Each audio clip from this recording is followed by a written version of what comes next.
live from Peoria, and what an inspiring guy. Number one, we had he popped in the other day and gave a little speech and talked to all the campers about this organization. Ryley, welcome to the program, man. It's good to have you. Appreciate you guys having me. It's our pleasure. So you when did you realize, hey, I can develop players? That's something I'm able to do.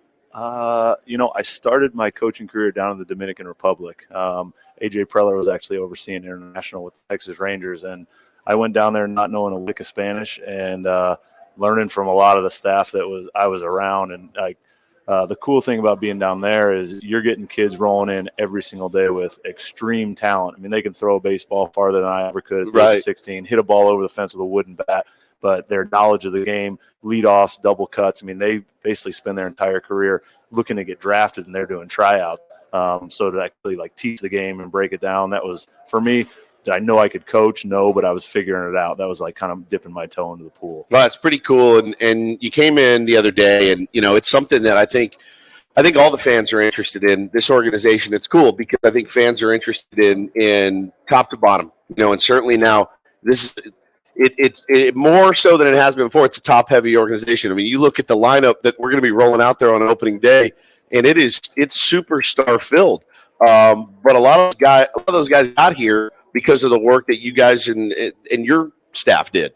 Yeah, I think I think it goes back even further that you look at the guys that we've drafted or acquired, internationally or via trade. Our scouting department has done a phenomenal job, and I think for them to go out and acquire the pieces that they have at the major league level, that's probably the greatest gift to us as a development department because it allows us to kind of slow down a little bit. I mean, you're going to have to be an absolute dude to break through to be up with that team, right?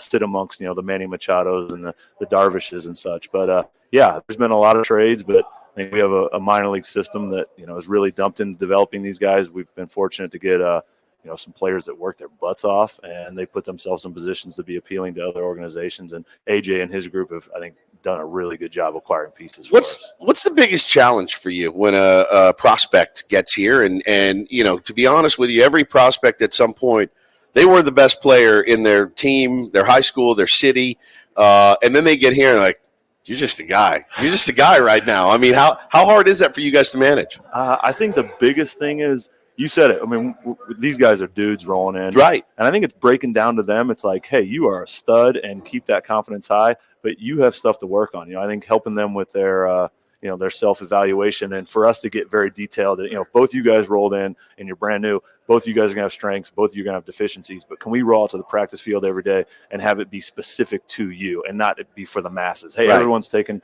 BP, everyone's working on defense, but it's specific to this guy. He needs to be working on a backhand, and we got to make sure he's getting that. This guy needs more true ball flight, with his throw. You don't have enough hours in the day to get me and Paulie right, buddy. There's not enough talent on this staff to get me and Paulie right to where we need to be. But, is it hard for you guys too when you bring somebody in and they're here day one, they're drafted, and you bring them along and you turn them into a dude, and the next thing you know, they get flipped to Pittsburgh or they get flipped to Chicago. I know it's like, hey, that means we did our job. How hard is the human aspect of this gig?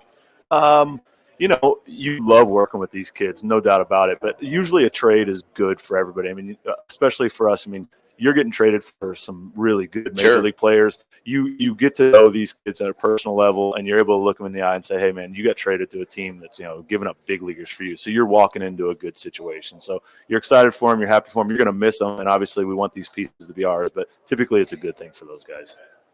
Hey, Ryley, let me back up for a second. Just for a non-baseball insider, what does a director of player development do for a major league organization? Kind of tell me how you spend your time, your travel, everything like that. I think the biggest thing is make sure we are, as a minor league system, in tune with what's going on at the major league level, how they're playing the game, what they're doing from team defenses, and make sure we can implement that through our minor league system so progressions from level to level are as seamless as possible. For me and our coordinator specifically, we're traveling our entire system. We have 6 minor league teams all throughout, 1 in the Dominican Republic and then 5 in the States. And we're basically traveling through there, seeing all of our players, getting touches with our coaches, and making sure everyone is in alignment with what we're doing at the major league level as they progress through the system.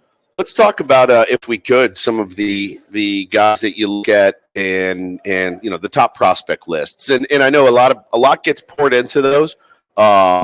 I don't want to say they're arbitrary. They're not. They're not. A lot of hard work goes into putting their top 30 lists and top 50 lists for each organization. But Jackson Merrill is probably the organization's top prospect. Tell us a little bit about what you've seen working with him. He was out at Lake Elsinore this year, won a championship with that group. Very talented team, but I think he very much stepped forward as the leader of that group. Super competitive, extremely hard worker, set the tone not only through his actions but with his words. I mean, you show up at the beginning of the summer, throwing the ball around well. I go there last series of the summer, and this dude gets a ball in the hole, and it's an absolute laser. Yeah. And it just goes to show me he and Wyatt Hoffman are playing long toss, 4 days a week, in season, and just over time that arm's going. But he's going to be a physical kid, very bright, plays the game the right way. I mean, when he's on the bases, he's a threat. Ball and dirt, he's going to take an extra 90 on you.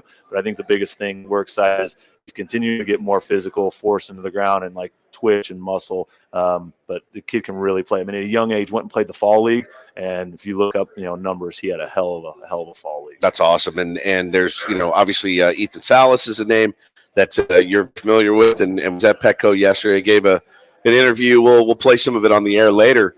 But it's 16 years old. He sounded like a seasoned veteran. He's mature beyond his years. Where does that come from? You nailed it. I mean, he's very advanced. He comes from a baseball family. Father played, uncle played. They have an academy out there. Very serious about his craft, but he's very advanced. I mean, he thinks the game. He's an intelligent catcher back there. And our organization, Chris Kemp, I tip my hat to him, and he's identified him a number of years ago as this guy is crazy. Dude. So a number of years ago, he was 12, 13. Yeah. So I think, this is a name I've been hearing in the system for a long time. It's we sign him next year. No, we're signing him in, 4 years. Yeah. So. He's very, very good. Left-handed bat, can really sit well back there.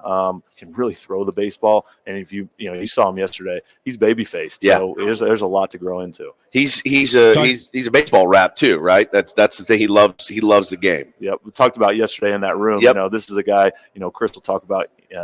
A lot of guys, aren't watching games as much as they used to, but, Ethan is one. You talk about any highlight or any game from the night before, and he's talking about the situation, what happened, what that player did, what's current in the game. So he is a rat, and he's said it all. I love it. Yeah. Talking to Padres Director of Player Development, Ryley Westman, out at the Peoria Sports Complex. And, Ryley, I often hear, people in baseball say, hey, the player will tell you when he's ready for a promotion to the next level, but with a guy like Jackson Merrill or anyone else, what are you looking for? This guy's ready for AA. This guy's ready for AAA. We're ready to move this guy from the DR to a single A team in the States. What is it that you and and AGA and the staff are looking for?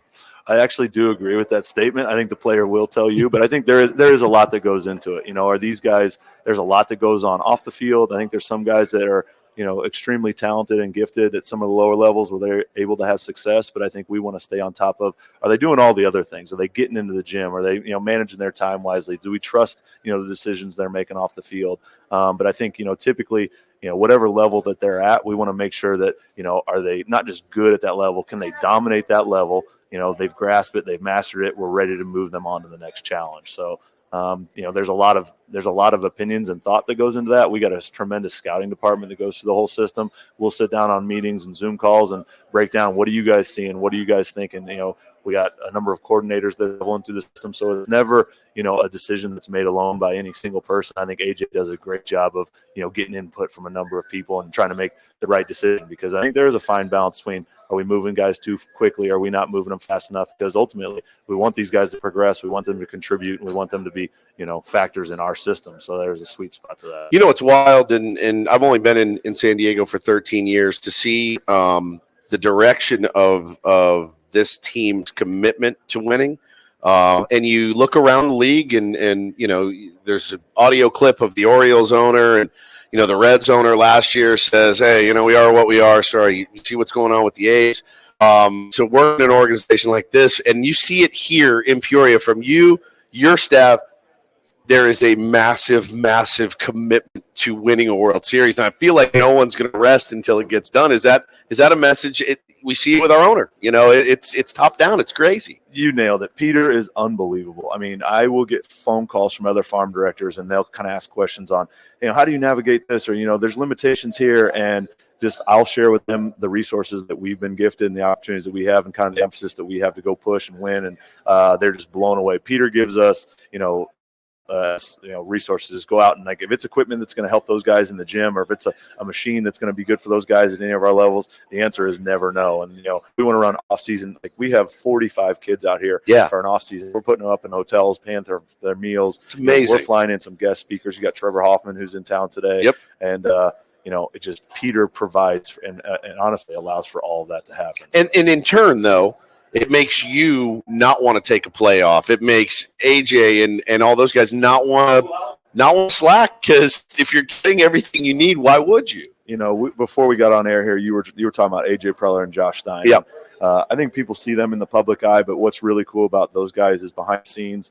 And you're at the stadium, and everyone's kind of rolling out of there. Josh Stein's there till 2:00 in the morning. It's crazy. Some nights. I mean, that's the off season. He's got a beautiful wife and kids at home.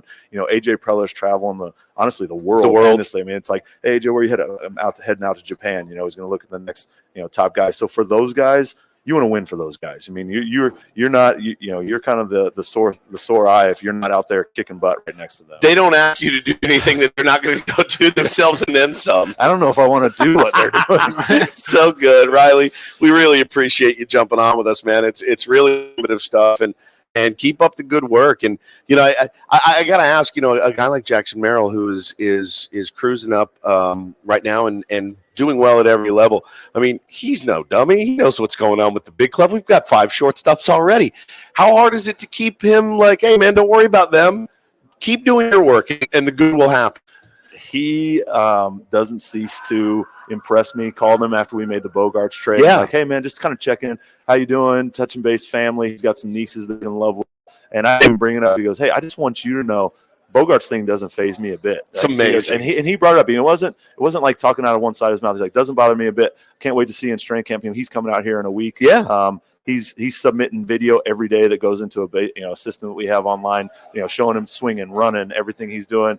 He's not lost a step. And I think he knows as long as he's performing, it's going to get figured out one way or another. That's phenomenal. I got to ask you before you go, Ryley, do you have one AJ Preller story for us? I mean, PG-13 at most, but, crazy late hours, he calls you at 3 a.m. with some idea. What? I can't imagine working for that guy. The bad scientist, for us. PG-13 AJ Preller story. My guess is he's probably listening. He probably is. Yeah. He's going to text you right now. Just keep an eye on that phone. He sends you the emoji with the zipper mouth.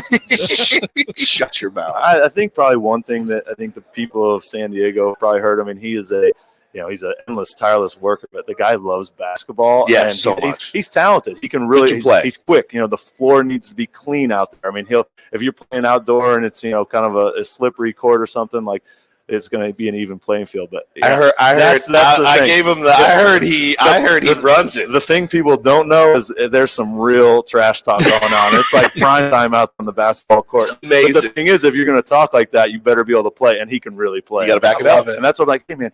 Like, I know you shot well. They're like, will you D up, man? Because he can shut some people down. I mean, he's a really good basketball player. So I don't know if that's your PG-13. So I'm not comfortable giving anything else. I want to stay out of the dog. He wants to keep his job, man. Good Lord. We apologize for bad. Yeah, we do. We're I always sorry. ask the toughest questions. Yes, you do. No, that's good. Hoffy gave me. He goes, he's going to put you in a corner. Don't take that bait. About Ben, of all people. Ben's going to try to trip you up. Ryley, that was awesome, man. We really appreciate it. It's been fun seeing you out here, and I know everybody here certainly gets a lot of inspiration from what you guys are doing. We certainly do, and keep up the great work. I appreciate it. Thank you, all right, guys. brother. Appreciate you. Thanks, man. It's Ryley Westman, everybody. It was so good. How cool is that story about Jackson Merrill? Love it. Imagine our boss hiring a real new stud and me calling him saying, hey, it doesn't bother me. I don't think that would happen. Are you out of your mind? Are you out of your mind? Just trade me. You know what? Just release me for the love of God. I mean, I can't even imagine the